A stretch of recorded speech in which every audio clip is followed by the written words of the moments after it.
Hello, so आंहा लोमजानायानो हामाखै दायो हस्पिटालाव थांनो नागिरदो सिलेको लोमजानाय गैया बारा मात्र गोजाङोल' मानोबा गोजाङो इमान मानसिफोरा इमान गरम मोनबाय थादो आं मानोबा गोजांबाय थादो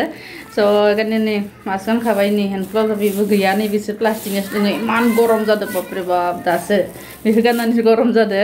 स' थांसै आरो नङाबा हालिया जों दा थांबाय दोङो हस्पिटालाव बेमार खालि बेमार आं फैनो गिबारने थांसै नङाबा 3 हप्ता जाबायमोन आङो न'आवनो दोंबाय थायोमोन बारा इमान गोजाङा खिन्थु एसि आरो बार लाबाल' गोजाङो ए कारणे बेमार जाना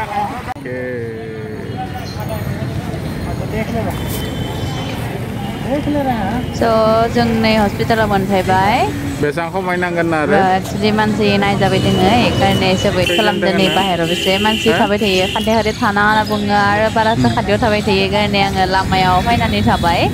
खायसे दंबावो खायसेनि उनाव बिराद खिना दोङो आं आरो दा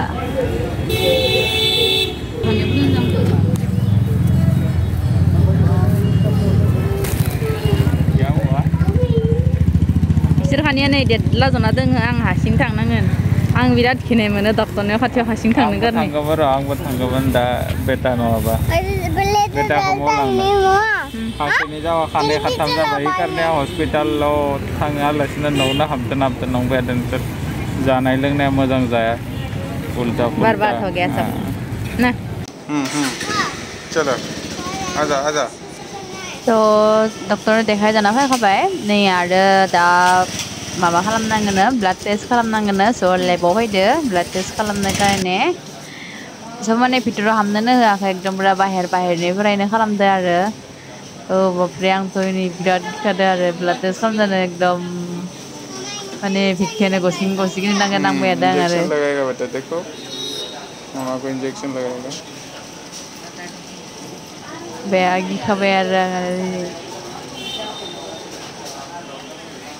गैथारलै ए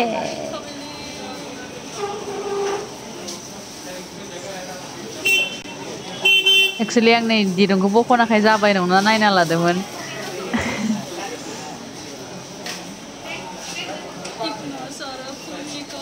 मस्ला ओरैनो न'आव थानानै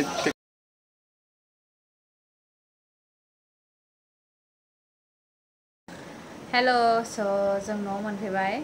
बिराद गिखाबाय आरो आङो एकदम माने बिजि होनायाव जि गिदो इसोर माने सिगां माने आङो बिजि लानानै गियामोन आं सिगां गावनो थाङोमोन बिजि लानो गारने दा माने ओरैबायदि गिनाय मोनो उफ माने हेल' स' ओंखाम संनाय टाइम जाबाय आं संबायानो ओंखाम दिनै मा संदो आङो देखायनि र'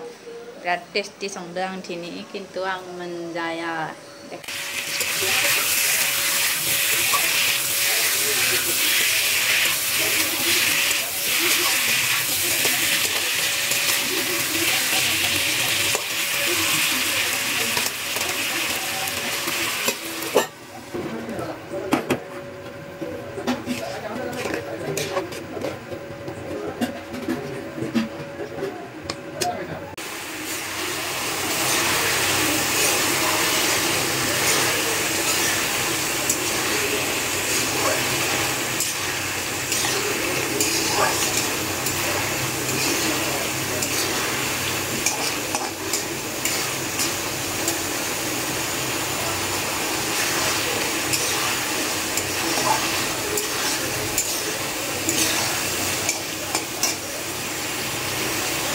बियो बिराद टेस्टि किन्तु बियो आंनि कारने नङा जोंहानि मालिक खानैनि कारनेसो कारन आङो टमाटर होदो इयाव स' टमाटर आं दा जाथ'वा कारन आं दा मुलि जादो बे कारने आंनि कारने मादों आं देखायनि र' आंना हारा गैयि बेदर मटर आलु लेस्रा भाजा बेखौनो जानोसै आरो आङो बेमारि मानसि आंनिया नै दालिबो दोङो बेमार जाखांबाय बिराद टेस्टि जादोंमोन जाबाय आरो आंना नै जाखांना मुलि जानो टाइम जाबाय आयौ एसे माखासे मुलि हरदो आङो बेमार जाना थाबाबो बारा खस्थ' मोना खिन्थु मुलि जानो आं बिराद खस्थ' मोनो गोदैनो आङो बहुत दिन थाबायमोन आरो गोदैनो मुलि सुलि जायालासिनो न'आवनो माने जोंहा बोरायाबो माने न'आव थानानै फाहाम हस्पिटालाव थांबा दांला दांसि हामासो होननानै न'आवनो थाना फाहाम होननानै बुंबाय थाबायमोन आरो इनिफ्राय आरो आंबो नंगौ खिन्थु माने आं बाय नेग्लेक्ट खालामबाय आरो मानसिया माने टाइमलि जानायफोरा टाइमलि जादिया बा मुलि लामना होफैनायफोरखौ बाहाय जाना मोनसे मोननै जानानैनो माने हामबाय होननानै आं थाबाय स' इखारने गिदिर जालांबाय आरो स' इखारनेबो आं रायजाबोसोबाय मा खालामगोन आरो जानाय मानसियासो मिथिगोन आंथ' मुलि जायै जि बाबा इमान दिननिफ्राय एसेबां मुलि जागासिनो आङो दाबो नै जाखांबाय आरो दा नैबे दोङो आयौ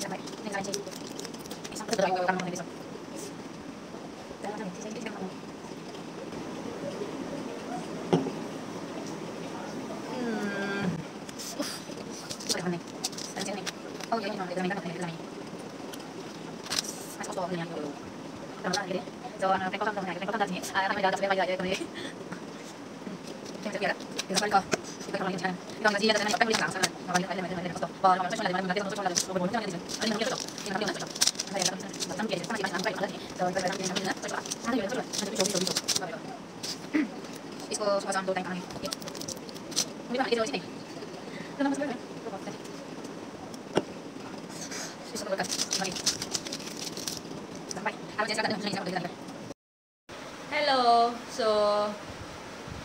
जानाय लोंनायाथ' जाखाबाय आरो दा खामानि जेबो गैलायानो बुंनांसिगोन जाखांबाय लोंखांबाय आरो मा खामानि दंबायो स' दा उरुनायल' खामानि जोंहा इनो लान्थि खासे बेखौ देखाय जाया माने माबा खामानि मावबाय आरो स' उरुनसै 10:30 जाबाय एसे थाब उरुनि मेंना फैदोंमोन ना नै थै दिहुननायाबो आंना आखाया नै स' उरुनसै ब्लगखौ जुदि मोजां मोनदोंबा लाइक खालामनानै होदो आरो आंनि चेनेलखौ जुदि गोदान नायदोंब्ला साबस्क्राइब खालामनानै हो आरो साइडनि बेल बाटनखौबो क्लिक खालामनानै हो जाहाथे आंनि नेक्स्ट भिडिअनि नटिफिकेसन मोनो स' थेंक इउ स' माच बयबो जोबजासिम आंनि भिडिअखौ नायनायनि थाखाय गोसोनिफ्राय साबायखर उरुनसै गाबोन नेक्स्ट मोनसे भिडिअ लोगो मोनसिगोन स' बाय